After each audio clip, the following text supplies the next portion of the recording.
Hello, this is Alex with GrowHow. Today we're going to be looking at this sprinkler repair project I'm working on, and we're going to look at the plan. I've got the parts, I've got them laid out. We can look at what I plan on doing. Now, since I'm done with this project, I can tell you, you can plan. It doesn't always work that way. But I think it's important that you look at the plan, that you understand that by coming into a plan, you even when things change, you still put yourself in a position where you're more in control and you're better able to deal with the problems you're trying to fix. Now, in addition to that, I go in more in depth into why things broke on the sprinkler. Well, on the irrigation lines. Now, this is important.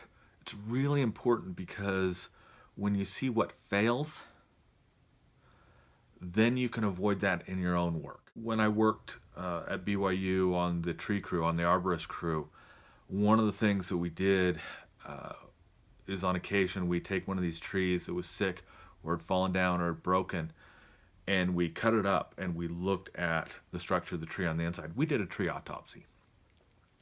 This isn't a full sprinkler autopsy, but by looking at what the evidence shows, then you can say, oh, this is why you need to do this, and oh, it gives you a very much larger perspective, a greater perspective, and you'll be able to do better work in the future, and you'll be able to solve problems better because you'll know why things failed. When you know why they failed, then you can set up the situation to avoid them. And the third we're gonna look at is some more of the parts that are really important in a sprinkler fix. There's one magic part in here that, again, until I worked on a sprinkler dedicated crew, I had never seen. I know a lot of homeowners obviously know what they are because they sell them at the big box stores. You know, unless you got somebody with a construction background, or unless you spend a lot of time at a sprinkler store or a box store looking at parts, you may not know what this part is. Very important to look for that. It's going to be around the mid-video area. And so those are the three things that are really important that are covered in this video. I hope you're willing to watch through to the end to learn everything, to get that experience that I'm trying to share. And I hope that you'll hit the subscribe button and hit the bell so you get notifications on the rest of these projects as they come through. Again, each part of this bigger project is worth looking at alone because it will help you do a better project and will help you build on each section, will help you build on to a successful end. And those are very important. So I hope you're willing to follow it, and I hope you're willing to watch the whole video. And I guess it's time to show the video. Roll the music.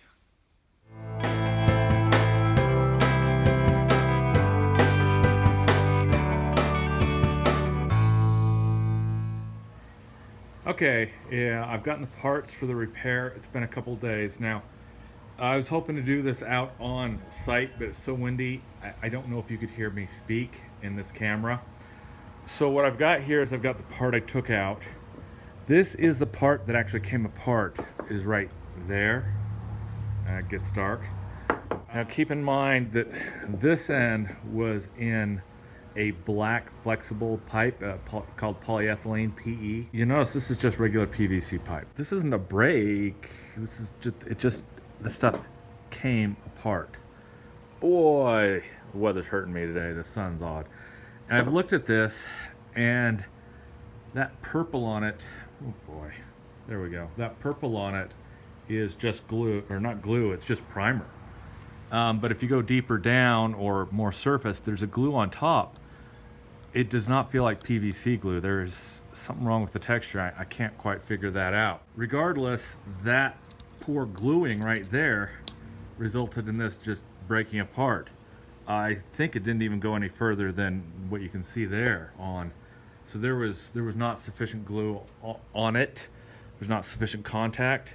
The person doing this didn't know much about sprinklers. That's just obvious. Let's go to this part. I said this went into PE, the polyethylene pipe, the flexible pipe, and it had a turnbuckle or a metal clamp on it, one of those sheet metal ones with a screw on it. I'm kind of surprised this one didn't slide out. I think the only reason this didn't slide out from the pressure is because that was even a weaker link. The proper way to do it is to have a piece like this. Now, if we can get the lighting on this, See how that's got what looks like threads or barbs? These up two are definite barbs. These down here are more threads.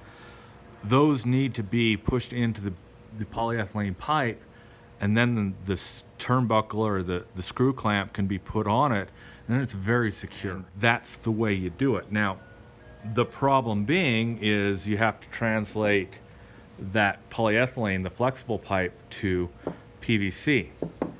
So for that, you get one of these little units, and you just screw it on. When I do the permanent on this, I'm gonna use somewhere around here. Anyway, somewhere in my box there, I've got Teflon tape.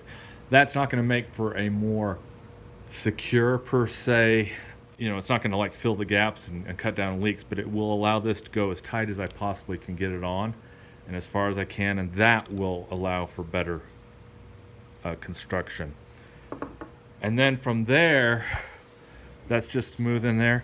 From there we go to this piece, a bushing that'll go from the 1 inch down to the 3/4 that the rest of the system is. Now what I'm gonna do is I'm gonna have these 3 parts assembled before I go in there. So I'll be able to go in, put this in, this will be connected, that'll be connected, and then I'll be ready to put a small bit of PVC pipe in here to be able to glue it, and then to glue this to this piece. So all this will be connected, those 3 pieces right there, to the PE, and I will have just my connector piece will be cut long enough so that this part right here can just slide on to the piping that's going there. And because it's polyethylene, I'll just be able to kind of slide that on. I'm gonna use this bell piece for that, to be connected like this. I will shorten it down, and then as I'm pushing pressure here, I will turn this, and that'll turn it about 1/4 of a turn as I get it tight. And that turn helps if there's any burrs or any irregularities in the pipe, that it won't cause an issue and a leak later on. Then when after I'm done with all of that, I'll take this little unit right here, glue that in on this end, and once that's set, and that of course will be flush, then I will piston this out while I'm turning, and that'll finish the project. I will show a final of this, but I don't know how much talking I'll be able to do because it's windy enough out there, it's going to catch the mic and we'll have issues. This thing here is, I got introduced to it as a slip fix, which may be a brand name, but this is made for repairs so that you can, you know, not deform or damage your pipe or have a seal that's only 1/4 of an inch in there. This will allow me to get a good snug fit, to be able to turn it, and to be able to put all the pressure I need on it, that these pipes should now stick together. And this joint should last until the pipe starts deteriorating and cracking or whatever it's gonna do. If I hadn't been using a pickaxe to get through roots, all I would have had to do is I would have had to replace this, and then I would have had this going to the PE inappropriately, so I would have had to do something about that, which would have equaled that anyway. So because they didn't do this right, it actually did make the job a lot harder, a lot more complex. This part right here, now this is kind of fascinating because this glue job's not quite a perfect standard, but it's solid. And then I find these two are done really kind of funky. So that's an indication that we had one person do this and another person doing this stuff. Professional, possibly. This one possibly. This one, I hope not. But I've seen enough weird professional stuff, it just might be. And it's funny because this one, I'm fairly certain you can see the ledge right there where there's glue. And this one, I know there's some sort of glue here, but none of this looks right, and I don't understand what was done here. Again, I just don't think that glue is really PVC glue. I probably ought to do an autopsy on it and cut it open, and maybe it is PVC glue. It's certainly not peeling off, but again, The part costs a bit. I guess this cost me about $4. I don't have the receipt with me. But man, I mean, it's better than redoing this. The time and the extra parts to redo it, they should have just done it right. Again, probably didn't know about this piece. I was lucky. I had good teachers. I really was.